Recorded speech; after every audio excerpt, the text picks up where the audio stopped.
반갑습니다. 웨스트민스터 서유리 문답 52주 마스터 25번째 시간입니다. 오늘은 우리가 구원의 서정에 있어서 성령님은 우리를 어떻게 부르시는지, 성령님께서 우리를 어떻게 구원하셨는지를 우리가 살펴보았습니다. 예수님이 성취하신 그 구원, 예수님이 완성하신 그 구원이 어떻게 우리에게 적용되느냐라고 할 때 성령님을 통해서 적용된다 했습니다. 그럼 그 성령님께서 그 구원을 적용할 때 우리를 먼저 부르시는데요. 뭐 어떻게 부르느냐를 보겠습니다. 다음 문 다 함께 읽어볼까요? 시작. 성령님은 우리가 죄인인 것과 심판받아 마땅한 사람인 것을 알게 하시고 우리의 마음과 의지를 새롭게 하셔서 예수님을 믿도록 부르십니다. 성령님께서 우리가 뭘 알게 한답니까? 죄인인 것. 그죠? 죄인인 것을 알게 하고 죄인이기 때문에 죄의 결과로서 심판받아 마땅한 존재인 것을 알게 한다. 우리는 이렇게 비참한 존재이다 라는 것을 깨닫게 한다 이 말이죠. 그리고 그 상태에서 우리의 마음과 의지를 새롭게 하셨어. 우리가 예수님을 믿고 예수님의 부르심, 성령님을 통해서 복음으로 부르심을 따르고자 하는 의지를 새롭게 하셨어. 그전에는 전적으로 타락하여서 우리가 마음과 의지 자체가 없다 했습니다. 그죠? 전적으로 부패하고 전적으로 무능력하여서 마음과 의지 자체가 아무것도 할 수 없었는데 새롭게 됨으로 말미암아 뭐 하게 된다? 예수님을 믿도록 부르심 받는다라는 것입니다. 그러면 여기에 있어서 좀 더 구체적인 내용 한번 살펴보겠습니다. 자, 구원의 서정에서 유효한 부르심은 무엇입니까? 구원의 서정, 구원의 질서, 구원이 어떠한 순서에 따라서 이루어지느냐가 서정이라는 뜻인데 그 구원의 서정에 있어서 가장 먼저 나타나는 게 유효한 부르심입니다. 그럼 이 유효한 부르심은 무엇인지 한번 보겠습니다. 구원으로 선택된 자들을 부르신다. 성령님께서 우리를 부르실 때 그 부르시는 자들은 오직 구원으로 선택된 자들이다. 물론 구원으로 선택된 자들이나 구원받지 못하여 유기된 자들이나 이 세상의 모든 사람들이 복음 앞에서 복음이 선포된 그 복음 앞에서 핑계할 수 없습니다. 나는 예수님 모릅니다. 나는 하나님 알 수가 없었습니다. 나에게 어느 누구도 하나님 소개하지 않았습니다. 라고 말할 수 없습니다.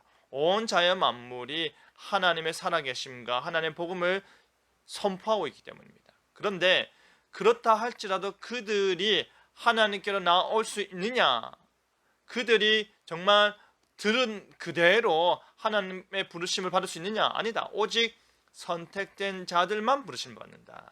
그 부르심의 주체는 누굽니까? 성령님이시다. 오직 성령님께서 우리를 구원으로 부르신다.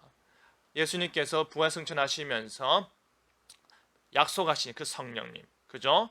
진리의 영이 오셔서 우리에게 예수님께서 말씀하신 바들, 예수님께서 하나님께 의탁받고 예수님께서 그 의탁받은 자를 위해 죽으신 그들을 성령님께서 부르신다. 근데 그 부름은 어떠합니까? 효과적이다. 그래서 유효한 부르심, 효과가 있는 부르심이라는 말입니다.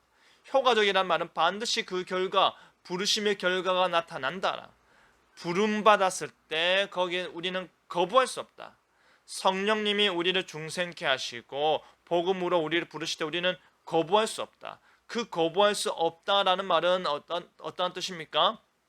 선택받지 못한 자들이나 선택받은 자들이 일시적으로 진정으로 중생하기 전에 복음에 대해서 거부 아닙니다 할 수 있습니다. 그러나 성령님께서 진실로 구원하고자 했을 때, 진실로 구원하고자 작정했을 때 그 역사는 반드시 일어난다. 우리의 때에 구원이 적용될 때 그 일은 반드시 일어난다. 어떠한 일로 일어납니까? 아무도 나에게 말씀을 하지 않았는데, 아무도 나에게 복음을 전하지 않았는데 갑자기 내가 말씀을 통하여서 복음을 깨닫게 됩니까? 아닙니다. 말씀을 들음으로 말미암아 믿게 되는 것입니다. 그죠? 말씀을 통하여 부름받게 된다라는 것입니다. 그래서 구원으로 선택된 자들을 부르시고 그 부름은 성령님이 부르시는데 그 성령님의 부르심은 효과적이어서 거부할 수가 없고 그 성령님께서는 우리 사람들, 목회자들, 전도자들을 통하여서 그리스도인들 통하여서 말씀, 복음이 선포되어서 그 말씀을 통하여 부르신다라는 것입니다. 그러면 성령님의 부르심에서 나타나는 특징이 있습니다. 성령님께서 부르신다 할 때 그 성령님은 무엇을 우리로 알게 하시느냐? 첫 번째, 심판 아래에 있는 죄인임을 알게 한다. 성령님께서는 우리가 죄인인 것과 심판받아 마땅한 사람인 것을 알게 하신다 했습니다. 그죠? 우리가 내가 죄인이구나. 내가 심판 아래 있구나. 이 죄와 사망의 권세 아래 이 비참한 상황에서 어떻게 벗어날 수 있을까를 알게 한다. 그 성령의 부르심은 중생케 하십니다. 여러분, 중생케 하심으로 말미암아 그 부르심의 역사가 내게 일어나는 겁니다. 그 전까지는 들리지가 않습니다. 그 전까지는 성령님의 역사가 나에게 아무 상관없이 보입니다. 하지만 성령님의 부르심은 우리를 중생케 하심으로 말미암아 말씀이 들리게 되고 깨달아지고 믿어지고 그리고 믿고자 그 부름에 순종하고 잔다. 그리고 이 중생케 하심, 이 심판할 죄인임을 알게 하는 이 성령의 부르심은 뭐의 부르심이다? 구원에 이르는 부르심이다. 앞서 언급한 것처럼 구원으로 선택된 자들을 부르시는 것이다 라는 것입니다. 그래서 성령님의 부르심은 반드시 우리를 중생케 하심으로 말미암아 구원함을 얻어서 보증하시는 분이시죠. 보증케 하셔서 하나님 나라의 최종적 구원에 이르도록 끊임없이 우리를 부르신다라는 것입니다.